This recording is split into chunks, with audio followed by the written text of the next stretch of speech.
George సోరెస్తో Sonia గాంధీకి ఆర్థిక సంబంధాలున్నాయన్న ఆరోపణలు పొలిటికల్ హీట్ పెంచాయి. పార్లమెంటు శీతాకాల సమావేశాలు వాడివేడిగా సాగుతున్న సమయంలో కిరణ్ రిజిజు చేసిన ఈ ఆరోపణలు పార్లమెంటులో రాజకీయ దుమారాన్ని రేపాయి. బీజేపీ చేస్తున్న ఈ ఆరోపణలు తిప్పికొట్టే క్రమంలో హస్తం నేతలు గట్టిగా కౌంటర్ ఇస్తున్నారు. దీంతో ఈ వ్యవహారం రాజకీయ ప్రకంపనలు రేపుతోంది.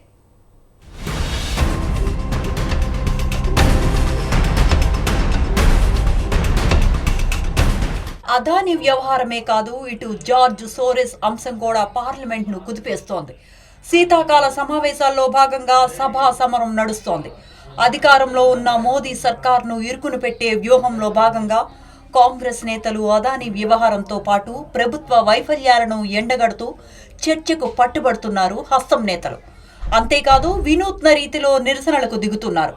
దీంతో పార్లమెంట్ సెషన్స్ వేడివేడిగా సాగుతున్నాయి. విపక్ష నేతలు ఎంతకీ తగ్గకపోవడంతో వాయిదాల పర్వం కొనసాగుతోంది. ఈ క్రమంలోనే ఇటు ప్రతిపక్ష పార్టీ అయిన కాంగ్రెస్ ను ఇరుకును పెట్టేందుకు కమలనాథులు తీవ్ర ప్రయత్నాలు చేస్తున్నారు. ఇందులో భాగంగానే జార్జ్ సోరెన్, సోనియా మధ్య ఆర్థిక సంబంధాలున్నాయన్న ఆరోపణలను లేవనెత్తుతోంది బీజేపీ. ఇందుకు సంబంధించి సోషల్ మీడియాలో ఎక్స్ వేదికగా సంచలన ఆరోపణలు చేస్తుండగానే ఇది తీవ్ర ఆందోళన కలిగించే విషయమంటూ మండిపడ్డారు పార్లమెంటరీ వ్యవహారాల మంత్రి కిరణ్ రిజిజు.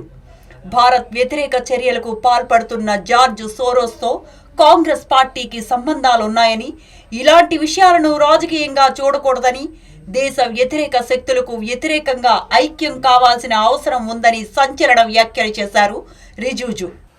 मैं मानता हूं कि कुछ मुद्दे ऐसे होते हैं जो राजनीतिक दृष्टि से हम नहीं देखना चाहिए.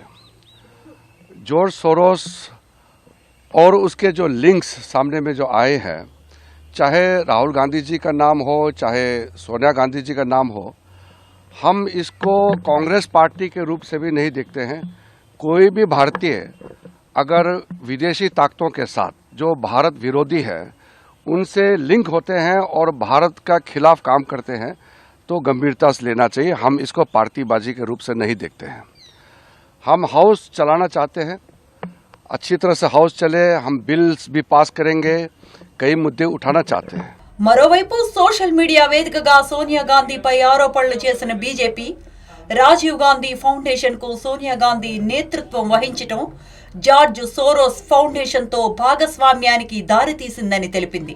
పారిశ్రామికవేత్త అదానీ విషయంలో లోక్సభ విపక్ష నేత రాహుల్ గాంధీ నిర్వహించిన విలేకరుల సమావేశాన్ని ఈ సంస్థ ప్రత్యక్ష ప్రసారం చేసింది. ఇది వారి బలమైన బంధాన్ని చాటుతోంది. జార్జ్ సోరోస్ తమకు పాత మిత్రుడని కాంగ్రెస్ ఎంపీ శశి థరూర్ బాహాటంగానే చెప్పారు అని గుర్తు చేసింది. భారత్ నుంచి కాశ్మీర్ ను వేరు చేయాలనే ఆలోచనలకు ఆ సంస్థ మద్దతిస్తోందని, సోరోస్ ఫౌండేషన్ తో కాంగ్రెస్ సంబంధాలు పెట్టుకోవటం భారతదేశ అంతర్గత వ్యవహారాల్లో విదేశీ సంస్థల ప్రభావాన్ని చూపుతోందని బీజేపీ అభివర్ణించింది. దేశాన్ని అస్థిరపరచాలనుకునే సంస్థలకు కాంగ్రెస్ మద్దతిస్తోందని వ్యాఖ్యానించింది. ఈ మేరకు ఎక్స్ వేదికగా బీజేపీ ఆదివారం వరుసగా పోస్టులు పెట్టింది. ఇదే వ్యవహారంపై ఎంపీ నిషికాంత్ దూబే మండిపడ్డారు. భారతదేశ ఆర్థిక వ్యవస్థను నాశనం చేయటానికి ప్రధానమంత్రి నరేంద్ర మోదీ ప్రభుత్వ ప్రతిష్టను దిగజార్చేందుకు దేశంలో విపక్ష పార్టీతో Soros foundation, media portal OCCRF జతకట్టాయని ఫైర్ అయ్యారు.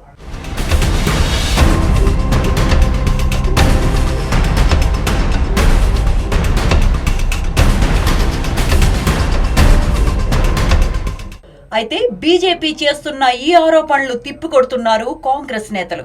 అగ్రరాజ్యంపై ఆరోపణలు ఆ పార్టీ నేతలు కుటిల మనస్తత్వాలను తెలియజేస్తున్నాయని మండిపడ్డారు కాంగ్రెస్ సీనియర్ నేత శశి థరూర్. ఇలాంటి ప్రవర్తన భారత్ కు ఇబ్బందికరంగా మారవచ్చునన్న అభిప్రాయాన్ని వ్యక్తం చేశారు. ప్రజాస్వామ్యం, దౌత్యం అంటే బీజేపీకి అర్థం కాదని, చిల్లర రాజకీయాలకు ఆ పార్టీ పాల్పడుతోందని నిప్పులు చెరిగారు. కాంగ్రెస్ ఎంపీ కార్తీ చిదంబరం బీజేపీ ఆరోపణలను డార్క్ ఫ్యాంటసీలుగా అభివర్ణించారు. డార్క్ వెబ్ తో బీజేపీకి సంబంధాలు ఉన్నాయని తెలిపారు.